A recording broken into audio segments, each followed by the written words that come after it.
RTC బస్సుల ప్రయాణం సురక్షితం. బస్సులో ప్రయాణిస్తున్నప్పుడు చేతులు బయట పెట్టకూడదు. ఫుట్ బోర్డు మీద ప్రయాణం ప్రమాదకరం. ఇట్లా ఆర్టీసీ బస్సులల్లా చాలా ముచ్చట్లే రాసుంటాయి. కానీ అన్ని పబ్లిక్కే కాదు కదా, డ్రైవర్ అన్నలను కూడా కొంచెం కట్టడి చేయాలి. అందుకే ఇగో ఆర్టీసీ పెద్దలు గీగురం చేసిండ్రు. ఆర్టీసీ డ్రైవర్ అన్నలే కాదు, అందరూ పాటించాలి.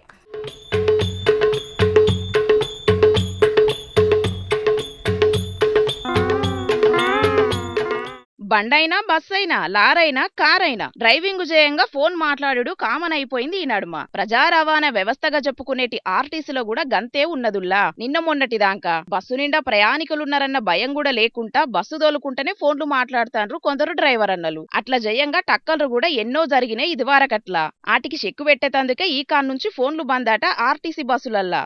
ప్రయాణికులను సురక్షితంగా గమ్యస్థానాలకు చేర్చుడే లక్ష్యంగా పెట్టుకొని పెద్ద అధికారులంతా కలిసి ఈ నిర్ణయం చేసి ఉత్తర్వులు కూడా బయటికిడ్చిండ్రు. అట్లిప్పుడు ఈ నిర్ణయం రాష్ట్రం మొత్తం అమల్లోకొచ్చింది. మంచి ముచ్చట ఇది. ఆర్టీసీ బస్సుల ప్రయాణం సురక్షితమని రాసుంటది కదా ఆర్టీసీ బస్సులల్లా. ఆ లెక్కన ఇటువంటి నిర్ణయం ఇదివరకు ఎప్పుడో చేయాల్సింది. చాలా లేటుగా చేసిండ్రని అనుకుంటాండ్రు ఇప్పుడు ఈ ముచ్చట తెలిసిన పబ్లిక్. సరే లేటుగానైనా చేసిండ్రు, అదే 10,000 గాని ఇంతకు డ్రైవర్ అన్నలు సెల్ ఫోన్లు ఏడబెడతారు ఏందా కథ అంటే, డ్యూటీ ఎక్కే ముంగట్నే ఫోన్ స్విచ్ ఆఫ్ చేసి డిపో సెక్యూరిటీ అధికారి కార్యాలయంలో డిపాజిట్ చేయాలన్నట.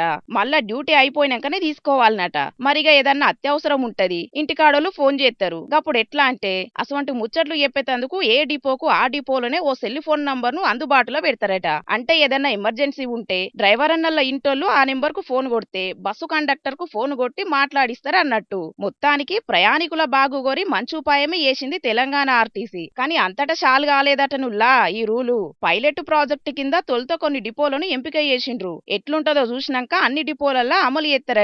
మరిగా చూడాలే ఆర్టీసీ చేసిన ఈ నిర్ణయం ఎంత సక్సెస్ అవుతుంది అనేటిది.